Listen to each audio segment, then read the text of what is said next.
Go. We're going to talk a little bit about tennis elbow and some stretches and strengthening things that are possible to do to help that problem. Tennis elbow is an inflammation of the tendons that attach to the bone right here, and it's usually caused by repetitive stress or strain from doing something that involves grabbing, holding, squeezing. Sometimes lifting weights, dumbbells will cause it to start. Sometimes doing yard work, gardening, using tools of some kind. Usually it's some activity that's overstressed the elbow over time. And I'm going to show you a couple of quick tests you can do to see if you have it, and then the stretches and exercises that can help it. So I'll just run through these tests quickly. And these things are what we do in the office to see if that's what you have, if you have tennis elbow. So first of all, just push up against your hand with your fingertips like that. If you have tennis elbow, that will hurt up here.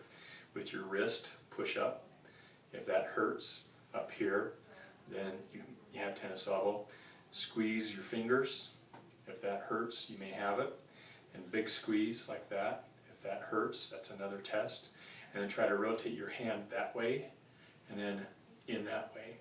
And if any or all of those things hurt, then you may have tennis elbow. And if you have pain when you do those things, it's not ready to do strengthening exercises yet, but you can begin the stretches. So the stretches we usually do are lock the arm straight, put the hand down, and then rotate it out a little bit like that. And where you should feel it is right in here in the forearm, not necessarily up where it hurts. So you stretch it, hold it for 15 seconds minimum, and try to do a minute's worth or 4 times. Or you can just hold it for 30 seconds or a whole minute if you want in a row. And we usually have people try to do that at least 3 times a day. So wrist down, rotate out, feel it pulling through here. You can also, if you want to stretch more, by pulling on your hand. Sometimes that'll bug the wrist though. So as long as you feel it pulling here, you're doing something that will help the problem. So while the inflammation is settling down, and to do that you can use ice and ibuprofen, and in cases where it's been going on longer, sometimes you need an injection of cortisone, but you can begin to do the stretches right off the bat.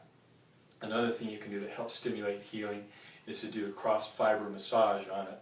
So you find that little knob of bone where it hurts, and then with your thumb or index finger rub back and forth across the little knob there. And you got to push a little hard, so not till it's really painful, but till it's uncomfortable. And just go back and forth like that for 2 to 3 minutes if you can. And you can do this several times a day, but try to do it at least once or twice. And what's a good idea is after you've rubbed on it, if you can stretch it following that, that again helps to stimulate healing and break down any scar tissue if there's scar tissue formed from the inflammation that's been going on. So once the inflammation's down and it doesn't hurt to do all these little tests we just showed you, then there's some exercises or strengthening things you can do to make the muscle stronger so it's more tolerant of the stress that you want to put on it. And basically it's called a reverse wrist curl. So you can sit and hang your wrist over a countertop or table, or you can do it on your knee if you want. But what you do is you start with a real light weight, only a pound or 2, a light enough weight that you have no pain when you're doing it. Hold on to the weight. So I'm going to use a can of Coke just because that's about 12 ounces, and sometimes that's a good thing to start with, or you can use a 16-ounce Gatorade, or if you have a little pound or 2 dumbbell, you can do it.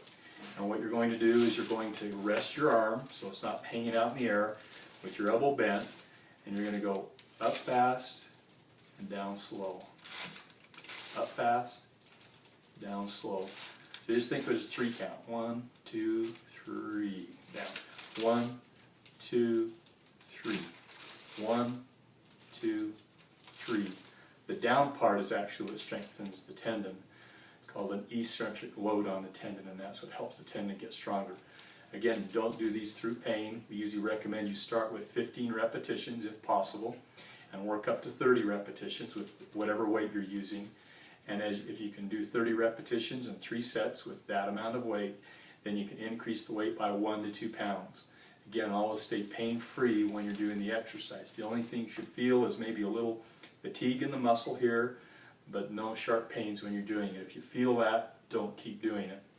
And usually we recommend for a normal person, get up to the point where they can do 5 pounds of weight, 3 sets of 30, as kind of a goal.